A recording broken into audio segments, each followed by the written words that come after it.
At kinukonsinti kayo na inyong chief of police. Pinasibak ko, ibinalik. Anong klaseng hustisya meron tayo sa Pilipinas? Pag pulis ang may kasalanan, binibaby-baby. Pero pag ordinaryong maliit na mamamayan natin, agad-agad nakukulong. Pag minalas-malas, sinasalvage pa. Klaruin mo Then, pag... walang warrant, dapat di kayo pumasok. Sir, actually, sir, hindi sila pumasok, sir. Sorry, Hindi sila pumasok. sorry po, Chief. Doon pa lang nagkaroon inconsistencies. I'm sorry, Chief. Yes. Parang nabibaby to eh. Klaruin ko lang, Sir Tutulpa. Hindi ko binibaby itong Sorry. mga tao na ito, ha? Chair, I think it's not a question of public opinion.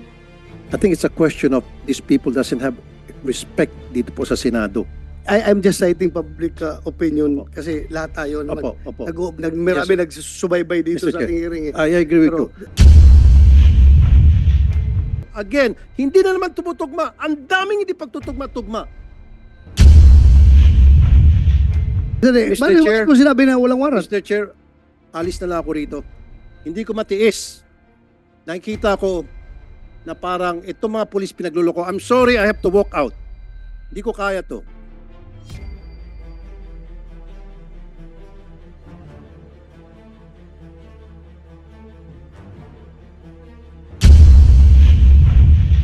Worst thing na sabihin sa akin, binibaby ko kayo, ay hindi ko matanggap-tanggap yan.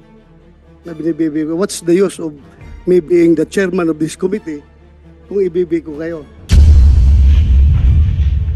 Sinong pinakamaraming na-contempt na pulis dito sa Senado? Kaninong komite pinakamaraming na-contempt na pulis at saka mga witnesses? Ako. Fair lang tayo dito. Fair. The most insulting action is for that kasama mo dito, mag-walk out, walk-outan ka. Ito nga po masakit eh. Ito mga kababayan natin na maliliit, kung sino pa po yung biktima, pinasok na yung bahay na wala sa tama, walang dalang warrant. Mali yung bahay na pinasok. Kung talagang merong talaga silang hinahabol, of course, papalag yung may-ari ng bahay, yung pa yung kinulong. Ang masaklap, ulitin ko ulit dito, nung yung anak susundan yung tatay niya sa presinto para kumustahin, pati yung anak ikinulong.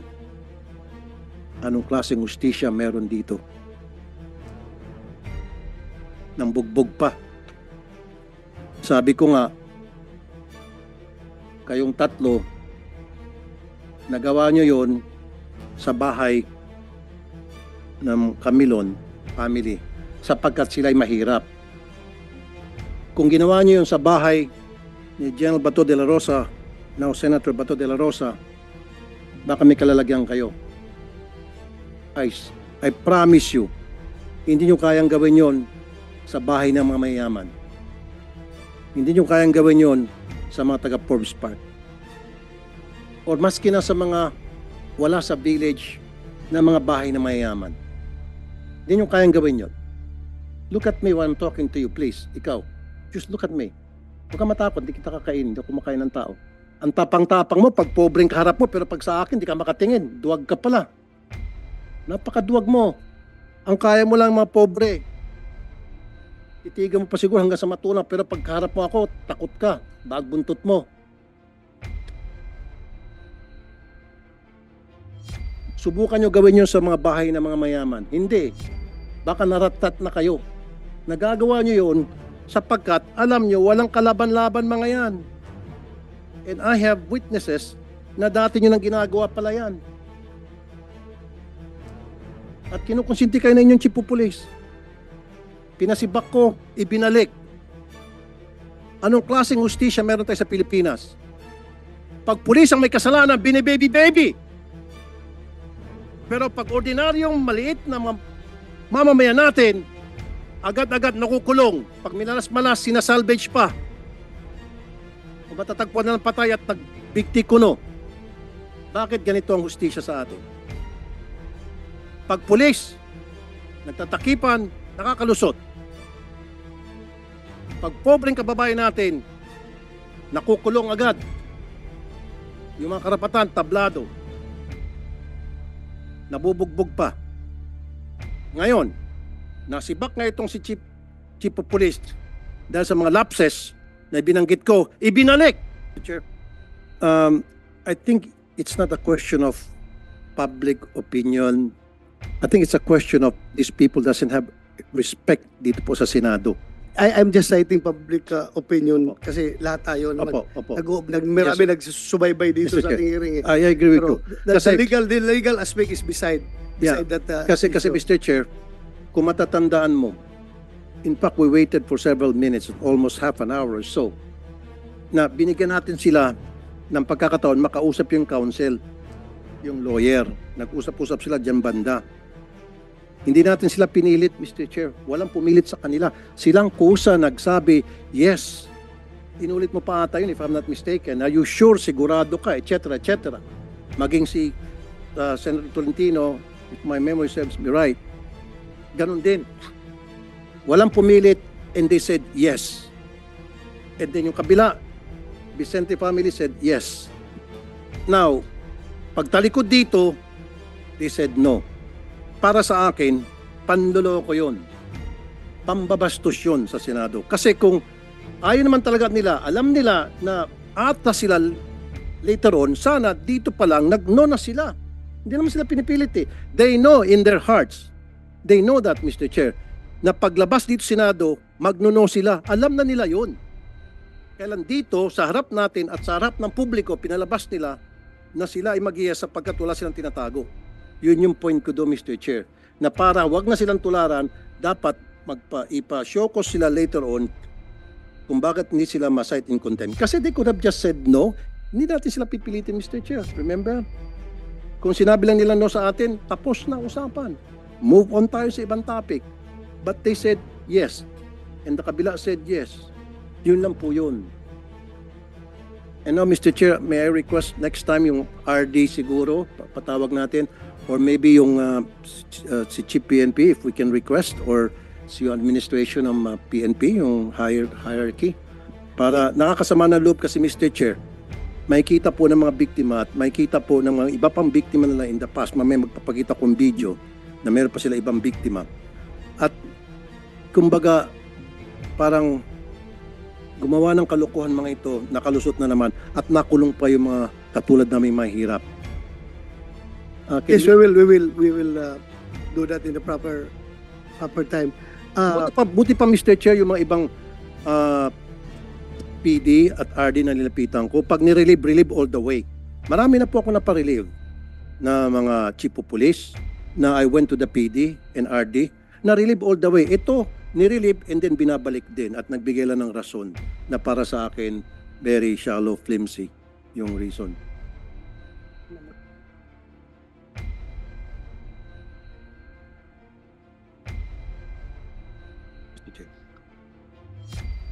Comsec, pwede ba natin i-play yung video na meron dalawang witnesses against the Bonnet Gang? It has nothing to do with the Vicente case. Ito yung previous case na involved na naman itong grupo. Recidivist eh. Alam nyo, Colonel Arnedo and Colonel Apolonio and kayong tatlo. Marami akong kaibigan ng mga pulis. My father was a member of the Philippine Constabulary. And I trust you that. My uncle, General Alexander Aguirre, is a policeman. He was a general. Pero ito nga nakakalungkot. Dahil sa mga pinanggagawa ninyo, yung mga accomplishment ng kapulisan natin, nabubura eh. Akala nyo ba ngayon? Sige, lusot kayo siguro sa mga followers ninyo, kung sino man yung mga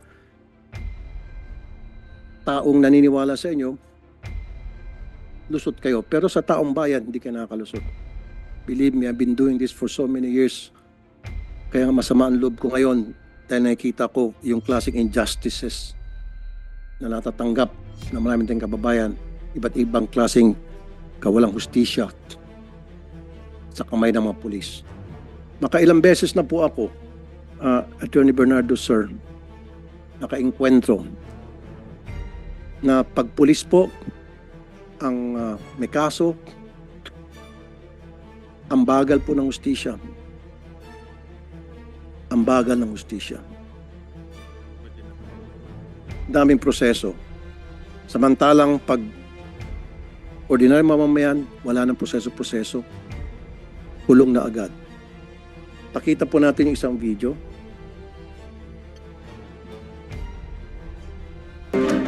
Tama ho ba? Nakabonet po sila? Lahat po sila, nagpakabunit po sila lahat. Ang lalaking tao nila, ang dami nila. Sobrang Sobrang, nung sumugod ho sa inyo ilan? marami po sila. Kasi naglalakad lang po sila eh. Ngayon ho, ano ho, meron ho bang dalang warrant? Wala pong ganun, wala po. Ini barangay nga po, wala silang kasamang barangay. Kayo po. Wala rin pong barangay, wala rin ganun. Kung wala rin pong warrant, wala po talaga as in. Colonel Arnedo, ibang kaso yan, hindi sa kaso ng Vicente case. And alam mo, Colonel Arnedo, inconsistent ka kanina. Tapos ang masakit sa akin, pinagluloko mo itong Senado eh. Sinabi mo na walang warrant kasi nagkikasing. Anong sinabi mo ulit? Sorry? Validating, Your Honor. Hindi, meron ko pa isang sinabi na word.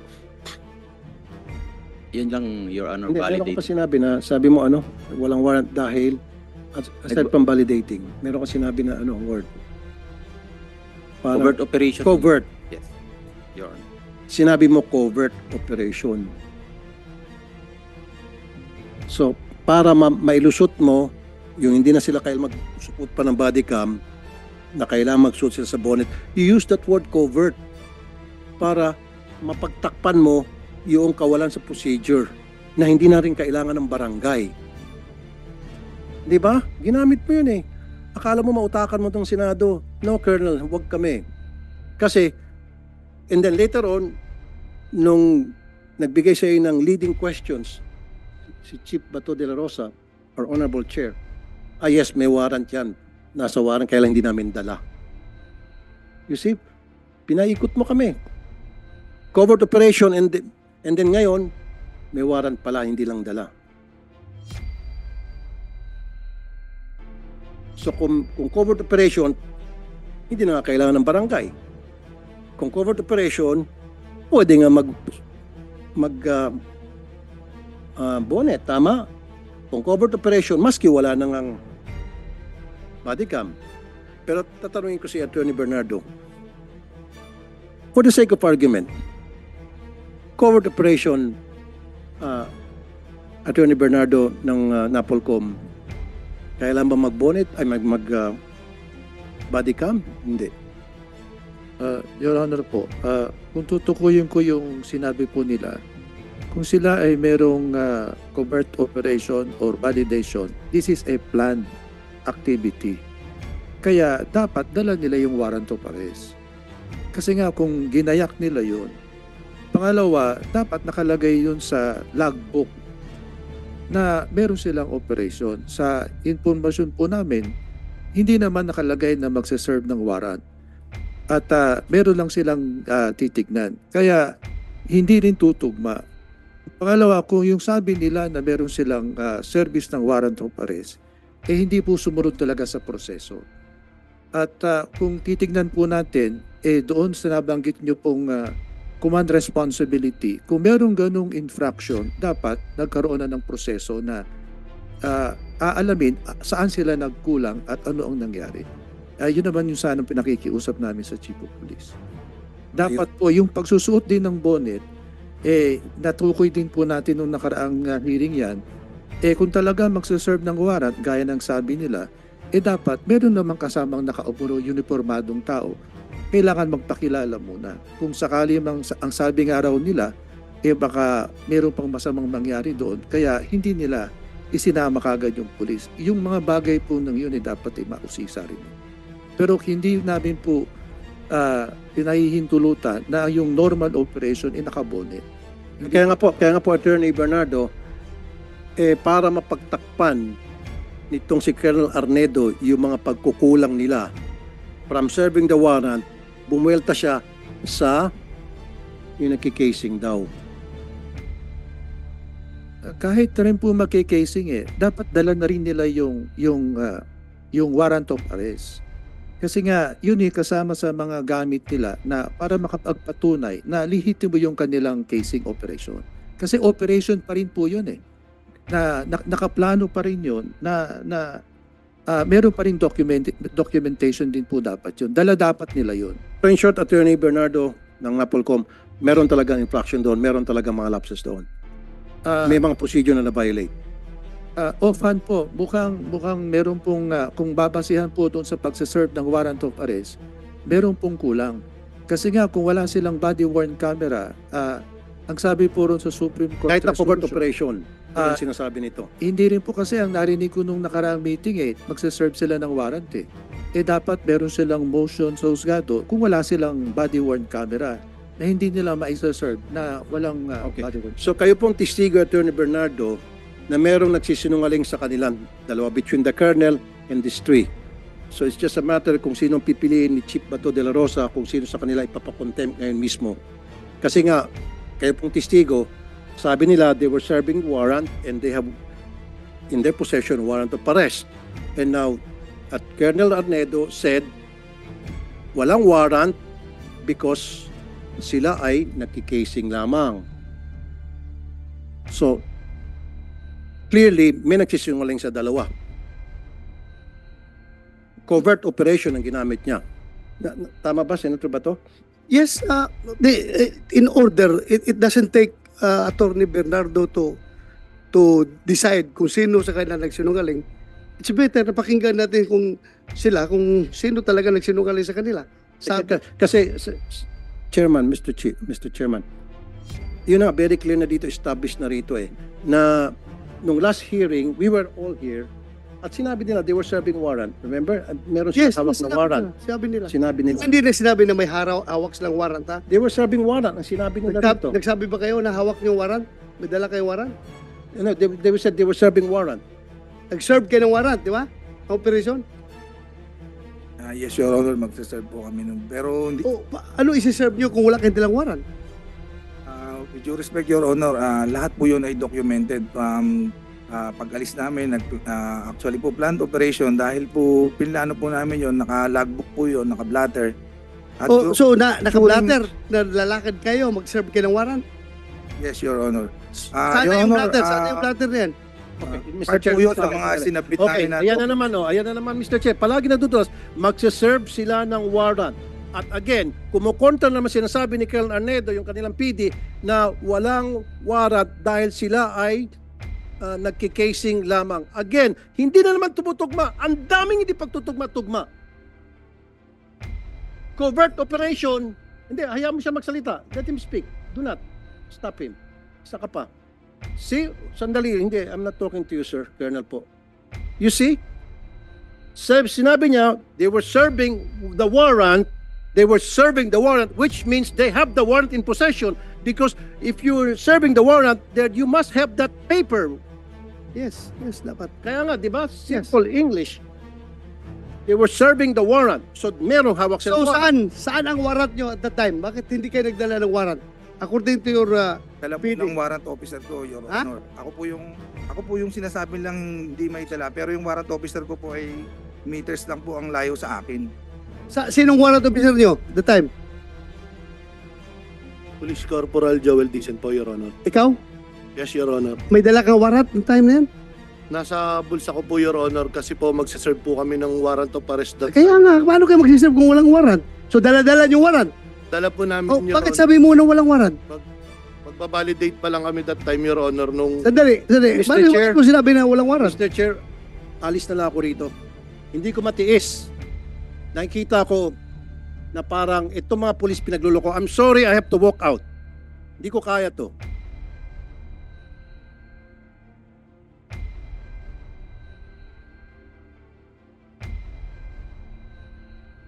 Dahil patuloy tayo, tuloy. Sabi mo walang warrant.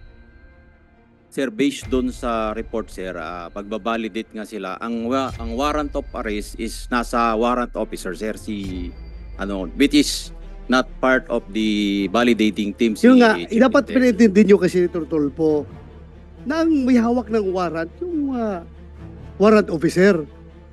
Yes, sir. Sila, Di- intelligence officer, nagsusurveillance sila kung nandoon yung subject. Di ba? Yes, sir. Kasi pag-serve ng warrant, siya na magsiserve ng warrant. Yes, Your Honor. Naintindihan ko kayo. Naintindihan ko kayo. Yung procedure na yan, ginagawa ko yan nung panahon ko. Ganun man talaga. Magsiserve ka ng warrant. Alangan naman magsusurveillance na ka-uniforme. Bulabog na kayo. Layas na yung subject niyo kung naka-uniforme. Ganun lang yun. That's one.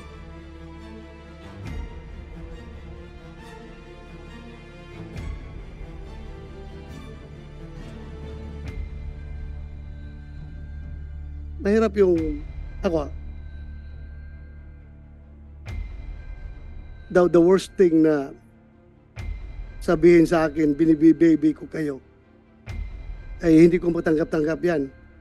Na binibaby ko. What's the use of me being the chairman of this committee kung ibibi ko kayo? For the record, wala naman sigurong makapagsabi dyan na sinong pinakamaraming na-contempt na pulis dito sa Senado? Kaninong komite pinakamaraming na-contempt na pulis at saka mga witnesses? Ako. Kaya wala akong pakialam kung sino kayo, kung dati ko kayong tao, basta kamali kayo, mamalasing kayo sa akin. Pero pag kayo naman gumagawa ng tama, hindi na ako papayag na wawalang hiyain kayo. Di ba? Fair lang tayo dito. Fair. Ayaw kong sabihin, porque dati akong pulis, bibibihin ko kayo? No. Record shows. And record will vindicate me na ako ang pinakamaraming pinakulong na pulis dito sa Senado. Ako ang pinakamaraming. Pero record shows also, kapag nakita ko na ang pulis ay totoo ang sinasabi, ay by all means, dipinsahan ko rin yung pulis. Di ba? Bakit naman wawalang hiyain yung pulis kung dapat hindi dapat walang hiyain?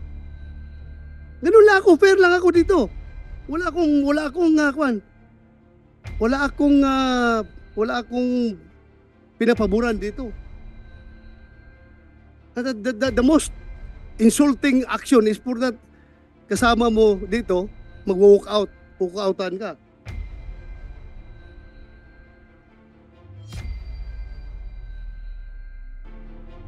Anyway, that's his prerogative. Kung ayaw na niyang makinig sa hearing, kanya na yan. Ako lang man, I am trying to be fair here. Wala akong bias dito. Kahit na sabihin nyo, dati akong chief PNP, ang dami ng pulis minala sa akin. Ako lang, fair lang ako. Ayaw ko lang rin na masyadong kinakawawa yung pulis na dapat hindi naman kakawawain. Respetuhin lang rin natin dahil kung ano yung right ng mga complainant na civilian, ganun din ang right ng mga pulis. Pero lang tayo. Yun lang sa akin. Ayaw kong ma-accuse ako na binibaby ko kayo. Never in my pagiging chief PNP o mahirap na magsalita dito. Everything is recorded. If you know me, you will realize. Para sa inyo nakakilala sa akin, if you know me, you will really know me.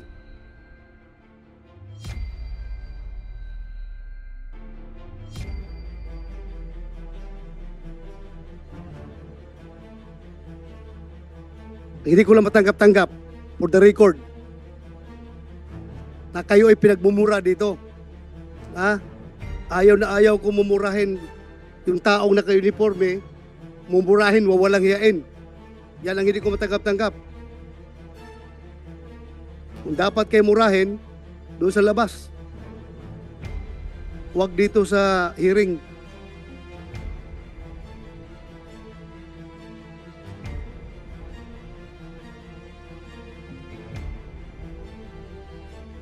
Kasi alam ko, gaano kahirap maging pulis. Ha? Alam ko.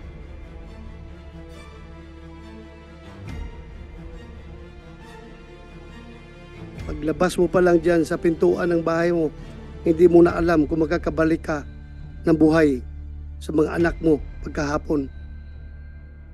Kaya dapat respetuhin natin yung pagiging pulis. At doon naman sa mga abusadong pulis, dapat talaga may kalalagyan kayo. Kayong mga abusadong pulis. Dahil niyuyurakan ninyo yung uniforme, yung badge na suot-suot ninyo. Hindi kayo dapat magiging pulis. Oh my God, sabi ko sa inyo, I am your number 1 enemy kung masama kayong pulis. Hanggat saan tayo aabot, kahit matanda na ako, hindi ko kayo atrasan sa anong gira gusto niyo, anong warfare gusto nyong ilalaban sa akin. Hindi ko kayo atrasan kung siraulo kayong pulis. Pero kayo matinong pulis at kinakawawa, my God, I will offer my life to you. Ganun akong klaseng tao.